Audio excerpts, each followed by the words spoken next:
I'm back. After a 6-month hiatus, I am ready to get back into things and start making content for you guys again. Today's video is for all of the new viewers out there who are trying to break into the world of UX and product design. I myself am a self-taught designer who broke into the industry in my 30s. I'm going to talk to you about how I actually transitioned into the industry and the actual path that I took to get to where I am today, which is a generalist designer who specializes in UX UI design and also UX research. And the last thing I'm going to talk about is what it's actually like working as a product designer today and what I actually do every day. And before we dive in, my name's Karen and thanks so much for being here.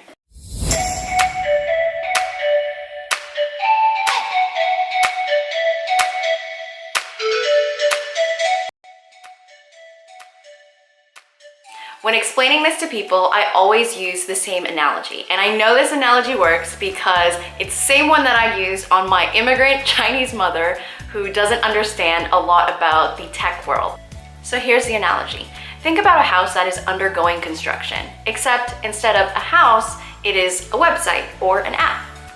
And for that house, you need a contractor, an architect, and an interior designer.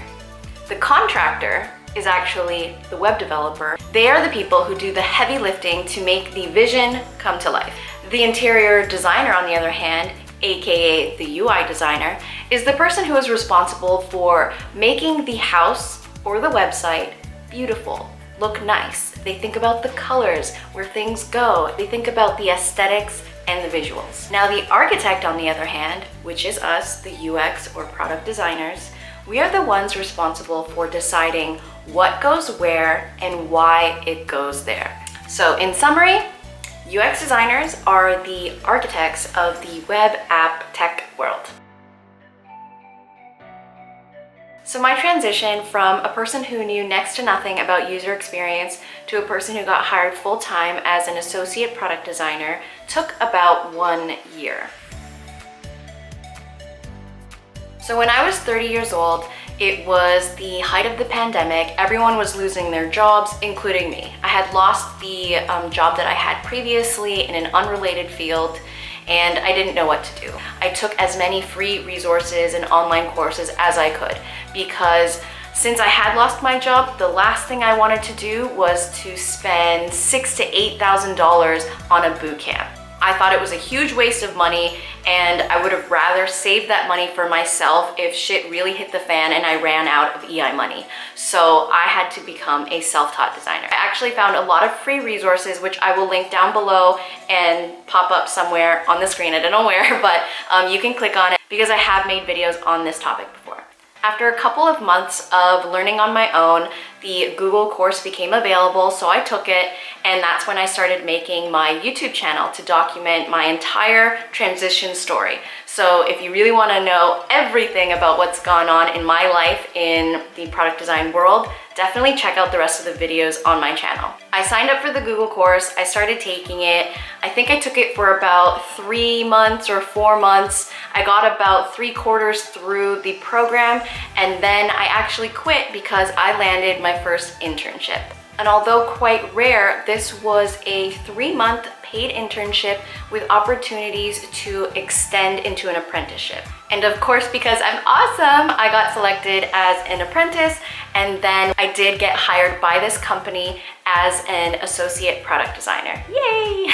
I then spent the next year busting my ass, showing what I had, and it all paid off because when I turned 32, so a year after that, I got a promotion to product designer, and that's where I'm at now. My experience might be a little different from some others because I do work at an agency, so I get to have my hands in a lot of different projects. I am considered a generalist designer. What sets me apart from some of the other designers out there is that I have a specialty in UX research. So I am both a designer and a researcher, which I actually find a lot of fun. I love being able to run user sessions, talk to people, understand their problems, figure out what the trends are, and not only do I get to make design suggestions, but I can essentially pass off the design suggestions to myself and design it. Whereas a lot of researchers they're just good at research and they pass it off to a designer, or the designer just is sitting there waiting for the researcher to tell them what it is that they need to do and focus on next, whereas I get to do both, and I think that that's a lot of fun. Sometimes I work alone, but oftentimes I'm paired with 1 to 2 other designers where we get to riff off each other and work together. Some of them have strengths that I don't have. Typically, when I get paired with somebody, it's because they are really strong in UI, whereas I'm really strong in UX and research, and so that's why we're teamed together.